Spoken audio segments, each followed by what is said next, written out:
कहानी नंबर 4। दोस्तों, आज क्राइम एफएम में सुनेंगे दुनिया का सबसे छोटा अमरजीत सीरियल किलर की कहानी, जो कि दिमाग को झिंझोर के रख देने वाली है। तो लगा लीजिए हेडफोन और लीजिए मजा कहानी का।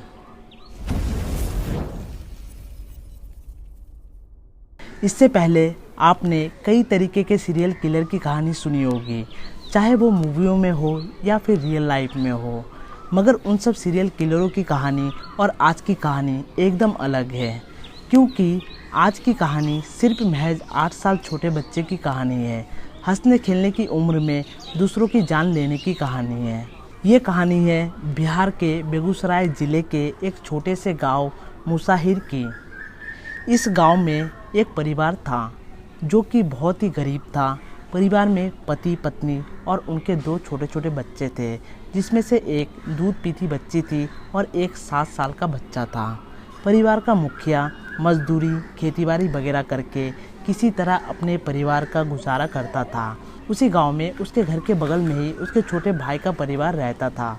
उसके भाई के परिवार में उसका भाई, भाई की पत्नी और एक 6 साल की बच्ची रहती थी। एक दिन अचानक से वो 6 साल की बच्ची गायब हो जाती है।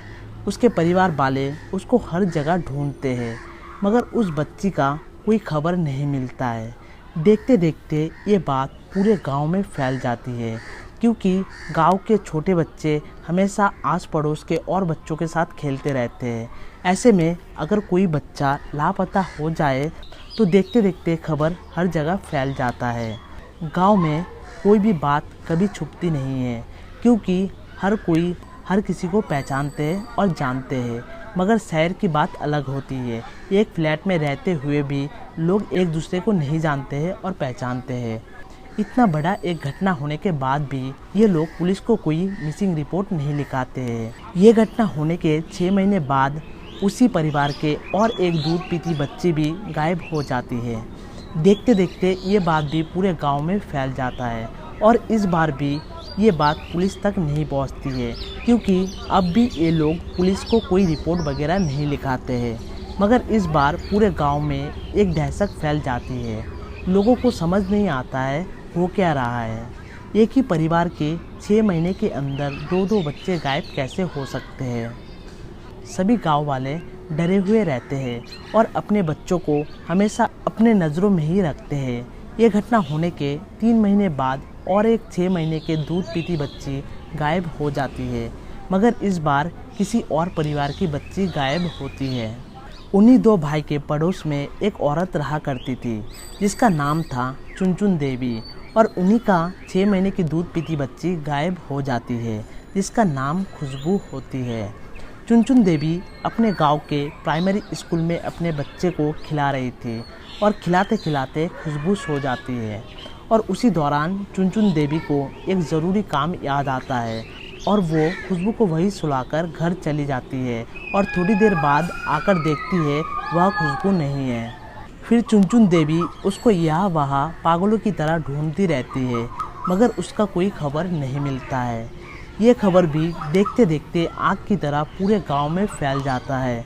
मगर इस बार ये खबर पुलिस तक भी पहुंचती है, क्योंकि चुनचुन देवी बेतहाशा खुशबू को ढूंढने के बाद सीधा पुलिस के पास ही जाती है और खुशबू गायब होने की पूरी घटना बताती है और मिसिंग रिपोर्ट लिखाती है।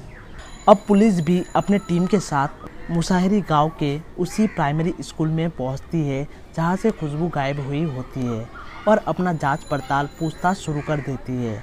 पूछताछ करते करते पुलिस को यह पता चलता है ये घटना पहली बार नहीं घटी है। इसी गांव से इससे पहले भी 2 और बच्चे गायब हो चुके हैं, वो भी एक ही परिवार के। फिर पुलिस इस परिवार के पास जाती है और पूछताछ शुरू कर देती है।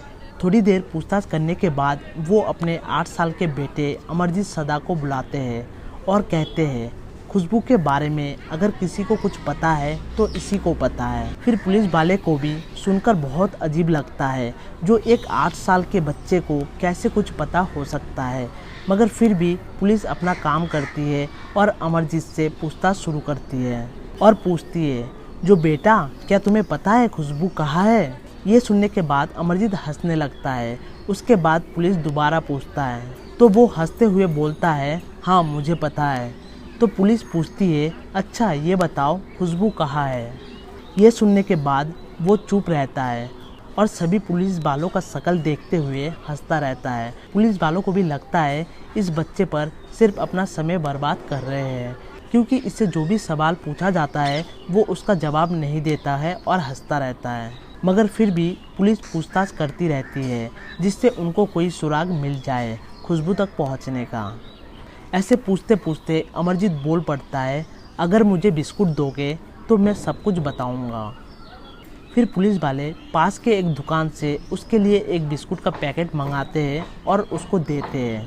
बिस्कुट मिलते ही वो खुश हो जाता है और पैकेट को खोलकर बिस्कुट खाने लगता है। फिर पुलिस पूछती है, अब बताओ खुशबू कहाँ है। बिस्कुट खाते खाते अमरजीत बोलता है, मैंने उसे खपरेल से मारकर सुला दिया। ये सुनने के बाद पुलिस वालों को लगता है ये क्या बोल रहा है। फिर पुलिस वालों ने दोबारा यही सवाल पूछा तो अमरजीत ने दोबारा यही जवाब दिया। तो अब पुलिस वालों का भी थोड़ा इंटरेस्ट जगता है और वो पूछते हैं, जो बेटा ये बताओ तुमने खुशबू को कहाँ सुलाया। तब अमरजीत बोला, चलो मैं वो जगह दिखाता हूँ। उसके बाद अमरजीत उन पुलिस वालों के साथ प्राइमरी स्कूल के थोड़ी दूर एक सुनसान जगह पर ले जाता है और वहां पहुंचकर एक झाड़ी की तरफ इशारा करते हुए बोलता है, मैंने उसे यहीं पर सुलाया था। तो पुलिस वाले उस झाड़ी के पास जाते हैं और देखते हैं वहाँ एक छोटा गड्ढा है जो कि घास फूस पत्ते वगैरह से ढका हुआ है। फिर पुलिस वालों ने गड्ढे से घास फूस हटाना शुरू कर दिया और जो नज़ारा दिखा वो देखकर पुलिस वाले दंग रह गए। उस गड्ढे में खुशी की लाश थी।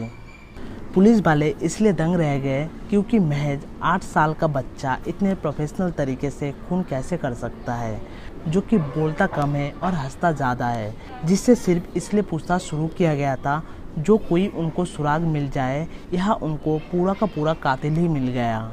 फिर पुलिस अमरजीत को गिरफ्तार कर लेती है और अपने साथ पुलिस स्टेशन ले जाती है। मगर अब भी अमरजीत पुलिस वालों को देखकर हंसता रहता है। उसको कोई फ़र्क नहीं पड़ता है जो उसके सामने कौन है, पुलिस क्या है, पुलिस स्टेशन क्या होता है, कानून क्या होता है, इन सब चीज़ों का वो बस हंसता रहता है। पुलिस स्टेशन पहुंचने के बाद पुलिस अमरजीत से पूछती है, अच्छा ये बताओ तुमने खुशबू का मर्डर कैसे किया। तो उसने बोला, खुशबू को स्कूल से उठाकर उस सुनसान जगह पर ले गया जहाँ पर खुशबू की लाश पाया गया। उसके बाद सबसे पहले उसने खुशबू का गला घोटा, फिर वहीं से एक ईंट उठाकर उसके सर पर मारा और फिर उसके लाश को उसी छोटे गड्ढे में छुपाकर भाग गया।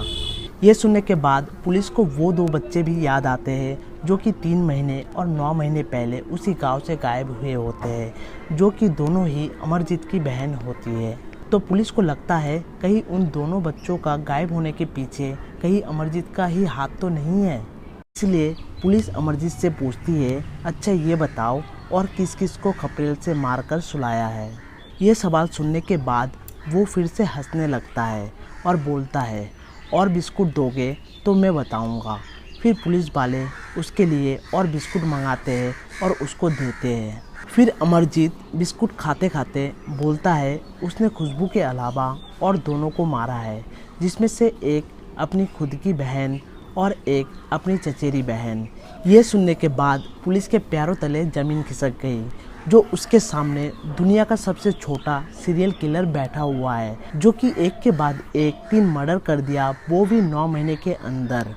उसके बाद पुलिस वालों ने अमरजीत सदा के माँ बाप को पुलिस स्टेशन बुलाया और उनसे इसके बारे में पूछताछ शुरू कर दिया। तो उन्होंने पूरी कहानी सुनाई और कहा, जी हाँ, अमरजीत सच बोल रहा है। उसने आज से तकरीबन 9 महीने पहले 2006 में अपने चाचा की लड़की को मार डाला और उसे भी ठीक खुशबू की तरह ही गला घोंटकर और पत्थर मारकर मार डाला। और उस समय अमरजीत का उम्र सिर्फ 7 साल था।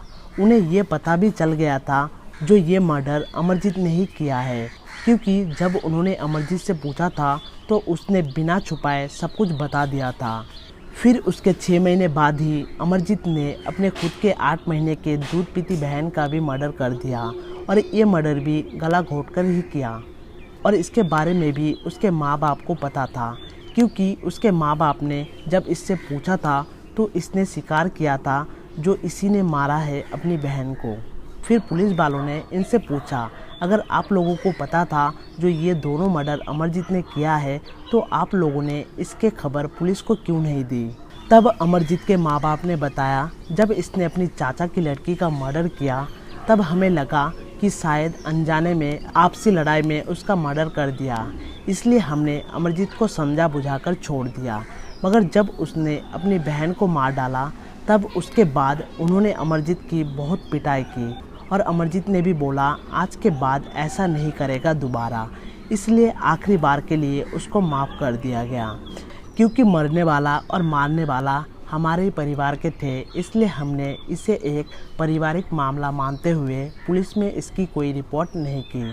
पुलिस ने अमरजीत के माँ बाप और उसके चाचा का बयान दर्ज कर लिया, मगर अब भी उनके मन में एक और सवाल था, आखिर क्यों अमरजीत ने 3 बच्चों का मर्डर किया। क्योंकि हर एक मर्डर के पीछे कोई ना कोई मकसद ज़रूर होता है। आखिर क्या वजह रही होगी 3 मर्डर करने के, इसका जवाब सिर्फ और सिर्फ अमरजीत ही दे सकता था। इसलिए पुलिस वाले भी अमरजीत से मुस्कुराते हुए बहुत ही प्यार से उसी के भाषा में पूछा, तुमने आखिर इन तीनों बच्चों को मार के क्यों सुलाया। तो अमरजीत ने बोला, मुझे ऐसा करने में बहुत मज़ा आता है। जब मैं इनको दर्द में तकलीफ़ में देखता हूँ तो मुझे बहुत अच्छा लगता है। ये सारी बातें सुनकर पुलिस को इतना समझ आ गया था जो ये कोई साधारण बच्चा नहीं है। उसके बाद अमरजीत को साइकियाट्रिस्ट के पास भेजा जाता है।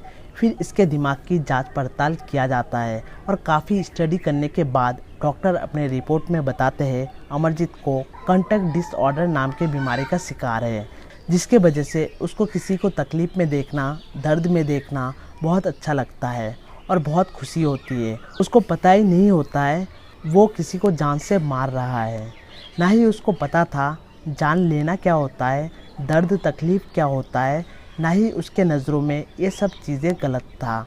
और शायद इसीलिए ही ना वो पुलिस को देखकर घबराया और ना ही पुलिस स्टेशन को देखकर। इन सब चीज़ों के बाद अमरजीत को अदालत में पेश किया जाता है। जैसे कि वो एक नाबालिग था, इसलिए उसे जेल में हार्डकोर क्रिमिनल के साथ नहीं रखा जा सकता था, इसलिए उसे बाल सुधार केंद्र में भेज दिया गया। मगर हमारे भारतीय कानून के हिसाब से अमरजीत को 3 साल से ज़्यादा नहीं रखा जा सकता था, इसलिए 3 साल बाद उसको वहाँ से भी रिहा कर दिया गया। मगर बाद में उसके दिमागी हालत को देखते हुए फैसला किया जाता है कि जब तक उसकी उम्र 18 साल नहीं हो जाता तब तक उसको डॉक्टर के निगरानी में ही रखा जाएगा। उसके बाद अमरजीत को बिहार के मुंगेर जिले बाल सुधार केंद्र में भेज दिया जाता है, इसलिए उसके बाद की जानकारी किसी को नहीं दी गई।